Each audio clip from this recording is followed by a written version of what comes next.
आमचे नेते अजितदादा पवार, आमचे प्रांताध्यक्ष सुनील तटकरेजी, ज्येष्ठ नेते छगन भुजबळजी, हसन मुश्रीफजी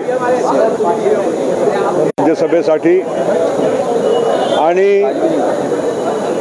या राज्यसभेवर यापूर्वी पण मी होतो। माझी आता टर्म चालू असताना मी परत फॉर्म भरला आहे। त्याच्याविषयी लोक तर्क वितर्क लावत आहे। मला एवढंच म्हणायचं आहे की काही गोष्ट गुलदस्त्यातच राहू द्या।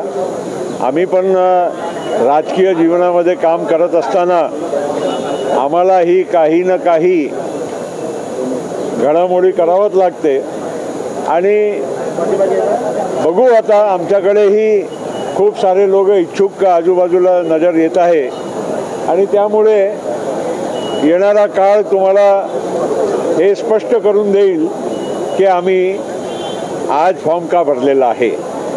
मला खात्री आहे या वेळेस बिनविरोध निवडणूक होणार आहे, पण नक्कीच ही आमची रिक्त असलेली जागा आमच्याकडेच राहणार आहे आणि त्याप्रमाणे येणाऱ्या काळामध्ये जे काय आहे चित्र तुम्हाला स्पष्ट नजर येईल। अभी जाना चाहेंगे सर, अभी असं घडलं नव्हतं, 4.5 वर्ष बाकी असं उमेदवारी दिली तुम्हाला। आता देशात काही नाही घडलं याचा अर्थ हे नाही आहे राष्ट्रवादी काँग्रेस पक्ष अजितदादा पवारांच्या नेतृत्वामध्ये अशा काही नवीन गोष्ट घडतच राहील, याची वाट बघा।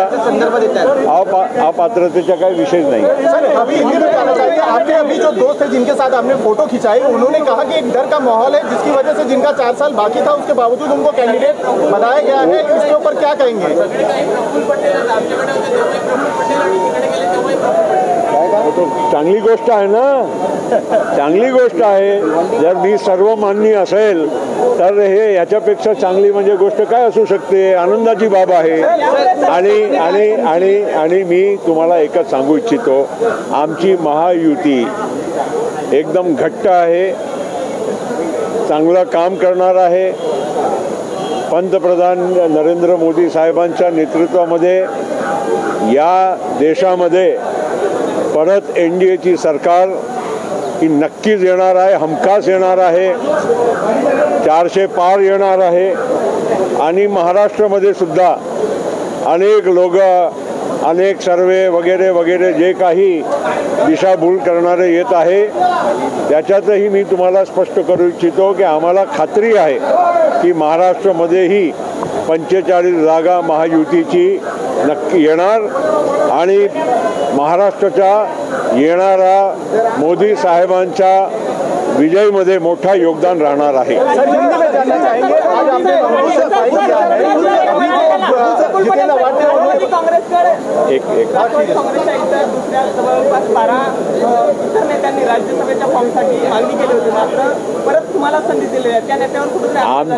आमचे सगळे जे सहकारी आहेत त्यांनी एकमताने मी जावा असा निर्णय केला।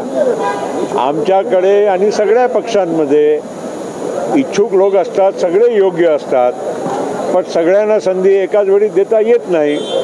आता उरलेली जागाची पण संधी राहणारच आहे, आमच्या पक्षाकडेच राहणार आहे, म्हणून कोणी यामध्ये कुठलाही तर्क वितर्क लावू नये।